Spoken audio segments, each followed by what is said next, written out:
I never thought I'd fall in love on Interstate 40, but then again, I never thought a lot of things about my life until they happened.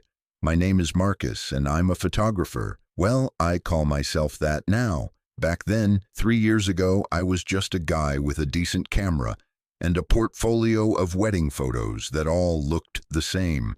Fake smiles, rehearsed poses, moments that were manufactured instead of captured. I was 28 and feeling like I'd already peaked, which is a terrible thing to feel when you're not even 30 yet. That's when I decided to drive across the country. No plan, no destination, just me and my camera and whatever I'd find along the way.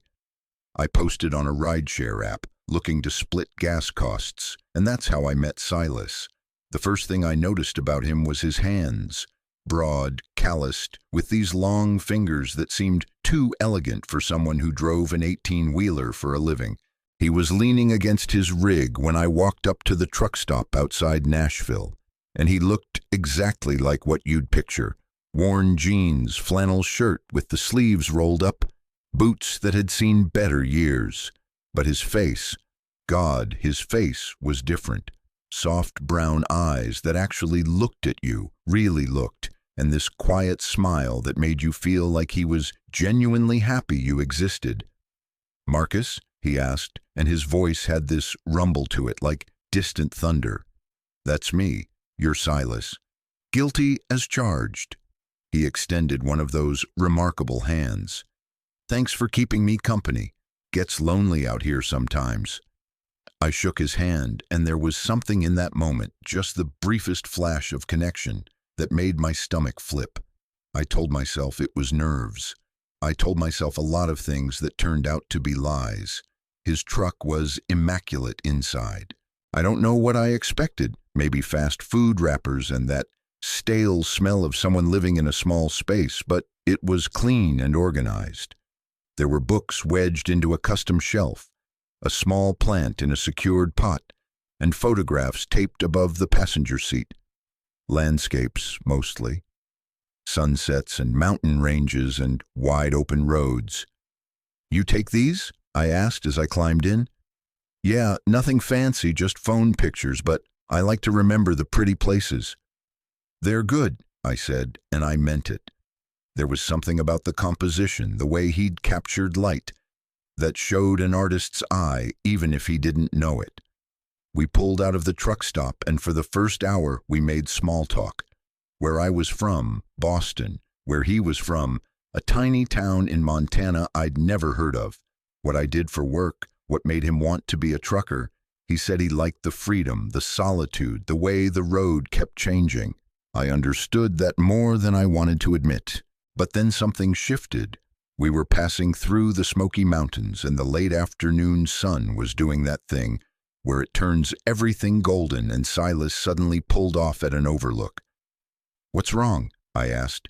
"Engine trouble?" He shook his head, already unbuckling. "Nothing's wrong. Come on." We got out, and the view hit me like a physical thing. Mountains rolling away in layers of blue and purple, mist hanging in the valleys, the whole world looking like it had been painted just for this moment. I instinctively reached for my camera. "This is why I stopped," Silas said quietly.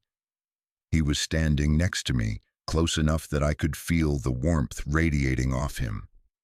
Figured a photographer should see this kind of light. I took photos, lots of them, but I kept stealing glances at Silas. The way the golden hour lit up his profile, the concentration in his eyes as he looked at the landscape, the small smile playing at the corners of his mouth. I wanted to photograph him, but didn't have the courage yet. We got back on the road, and I expected that to be it. A nice moment, a good memory. But an hour later, he did it again. Different overlook, different view, same quiet insistence that I should see it. And then again as the sun was setting, pulling into a rest area that had a view of the valley below, the sky turning pink and orange and purple. "Silas," I said as we stood there in the gathering dusk, "you're going to be behind schedule if you keep stopping." "Schedule's a suggestion," he replied. "Beauty's a requirement." That's when I knew I was in trouble. Not the bad kind. The terrifying, exhilarating kind where you realize someone is about to matter to you in ways you can't control. We drove through the night, taking turns sleeping in the small bunk behind the seats.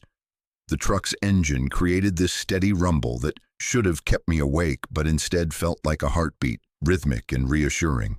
When I woke up around 3 in the morning, Silas was driving through darkness, the dashboard lights casting his face in a soft glow, and he was humming something under his breath. I pretended to be asleep for a while longer, just listening to him, feeling safer than I had in months. By morning, we were in Arkansas, and he pulled off at another overlook. This one faced east, and we watched the sunrise together, drinking terrible coffee from a thermos he'd filled at the last truck stop. "Can I ask you something?" I said. "Shoot."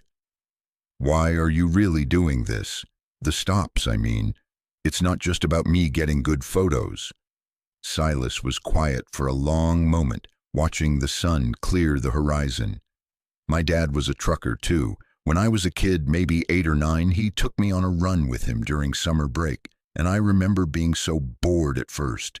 Just endless highway, nothing to do. But then he started stopping at all these places. Every scenic overlook, every weird roadside attraction, every little thing that made the journey more than just getting from point A to point B. And he told me something I never forgot. What was that? He said life's not about the destination. Everyone says that, right? But he added something else. He said life's not even about the journey. It's about noticing the journey, actually seeing it, being present for it. And he said most people drive their whole lives on autopilot, and they miss everything that matters.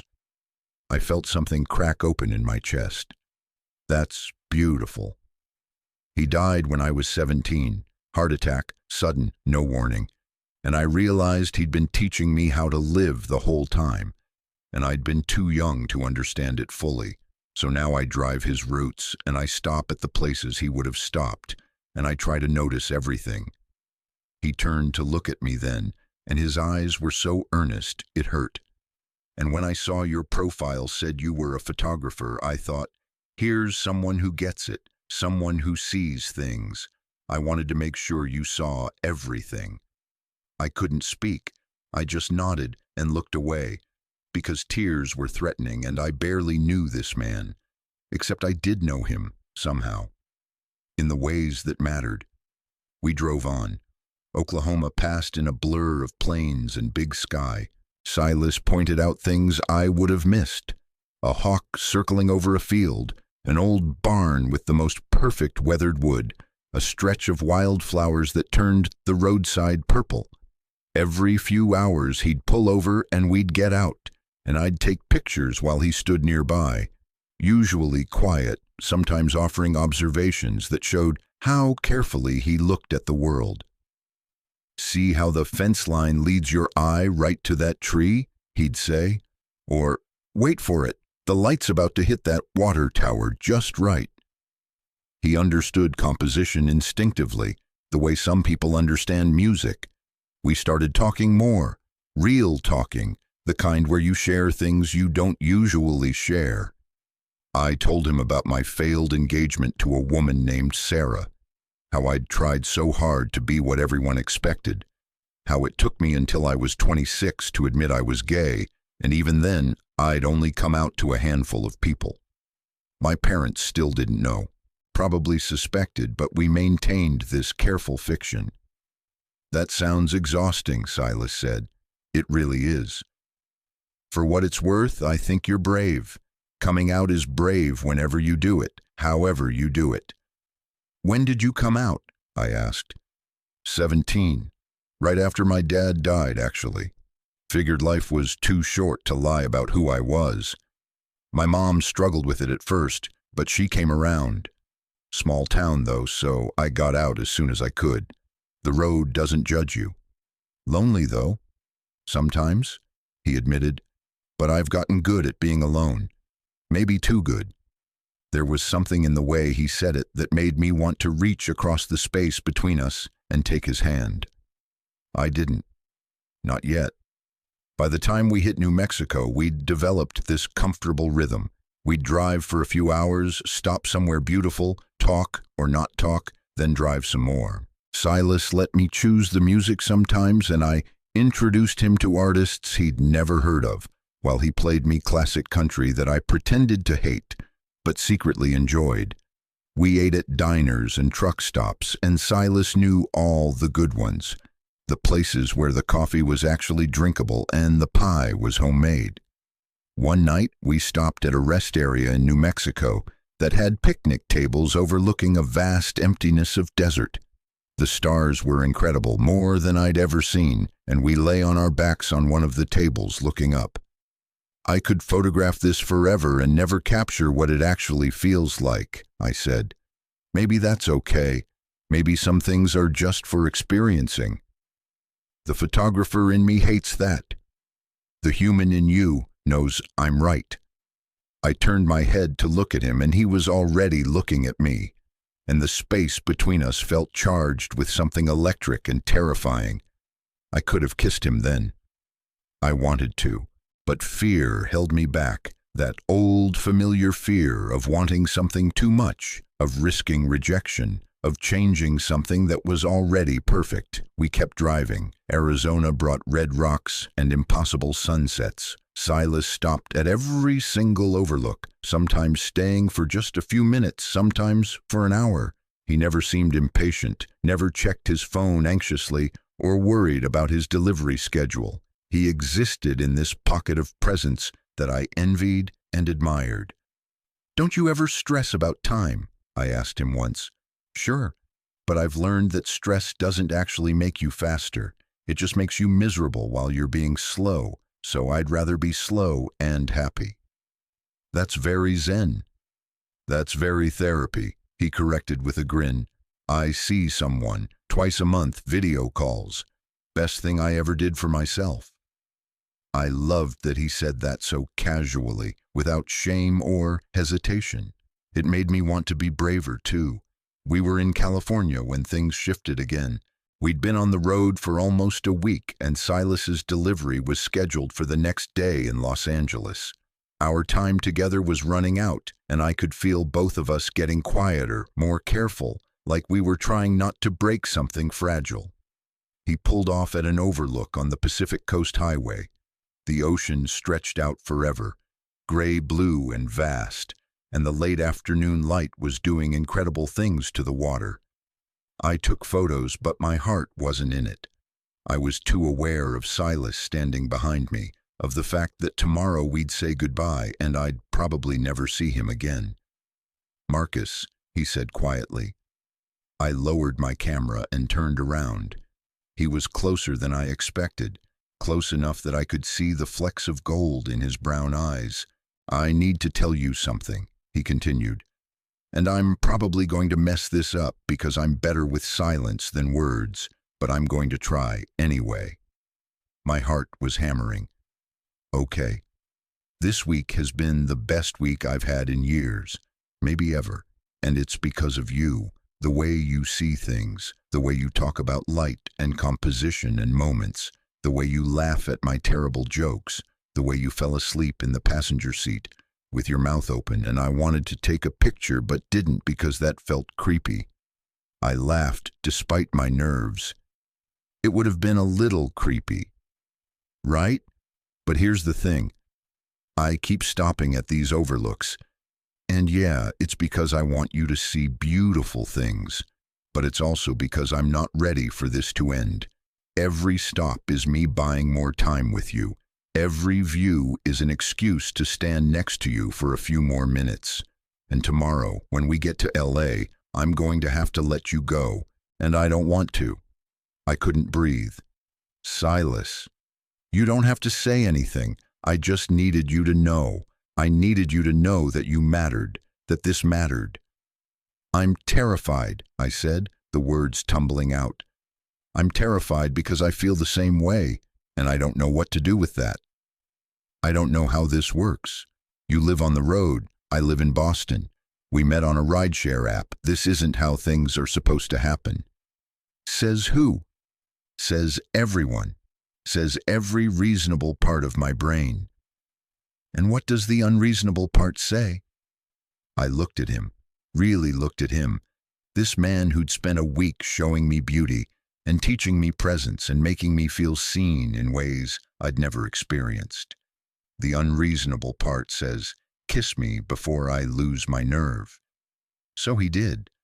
Right there on the Overlook with the Pacific Ocean behind us and the wind in our hair and the golden light painting everything in shades of magic.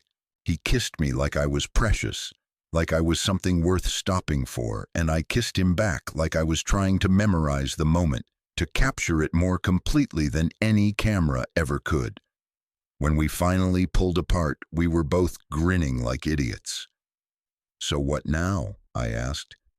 Now we stop trying to figure everything out. Now we finish the drive, and then we see what happens. We made it to Los Angeles the next day, but we took the slowest route possible, stopping at every overlook, every beach access, every place that gave us an excuse to be together a little longer. When we finally reached his delivery point, we sat in the truck for a long time, neither of us wanting to move. I have another run heading back east in 3 days, Silas said. Ends up in New Jersey. That's close to Boston. Practically neighbors. You could stop by, see the city. I could show you my favorite photo spots. I'd like that. And maybe we could figure out what this is. Take it slow, no pressure, just see what happens. Marcus? Yeah? It's already happening. Has been since that first overlook. That was 3 years ago. We've been together ever since, in our own unconventional way.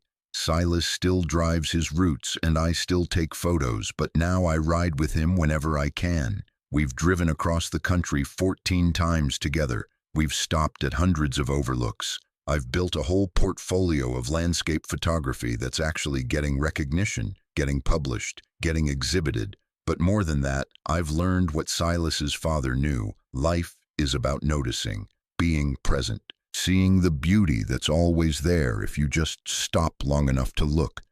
We got married last year at a rest stop in Wyoming. Just us and a justice of the peace and a view of the Grand Tetons. It was perfect, completely us. And afterwards, we drove to the next overlook, and the next, and the next, because that's what we do. We stop for the beautiful things. We notice the journey. We see everything. Sometimes people ask me how it works, a relationship where one of us is always moving. And I tell them it works because we built it on stopping, on choosing every single day to pause and be present with each other, on understanding that love isn't about being in the same place all the time. It's about seeing each other clearly, completely, and deciding that what you see is worth stopping for. Silas still drives his father's routes. I still take photographs. But now we do it together, collecting moments and overlooks and sunsets and stories, building a life that looks nothing like what I imagined, but feels exactly right. Last week, we stopped at that same overlook on the Pacific Coast Highway where we first kissed. The light was different, the season was different, but the feeling was the same. That sense of standing at the edge of something vast and beautiful together. Still noticing everything? I asked him. He pulled me close, kissed my temple. Especially you. And that's the thing about love, real love, the kind that lasts. It's not about the grand gestures or the perfect moments. It's about someone who stops at every overlook because they want you to see everything. Someone who understands that the journey is made of 1,000 small pauses, 1,000 choices to be present. 1,000 times you could keep driving but decide to stop instead. I'm Marcus. I'm a photographer and a husband and someone who finally learned how to notice his own life. And it all started with a trucker who stopped at every overlook and said he wanted me to see everything. Turns out what I really needed to see was him. Everything else was just the beautiful bonus of paying attention.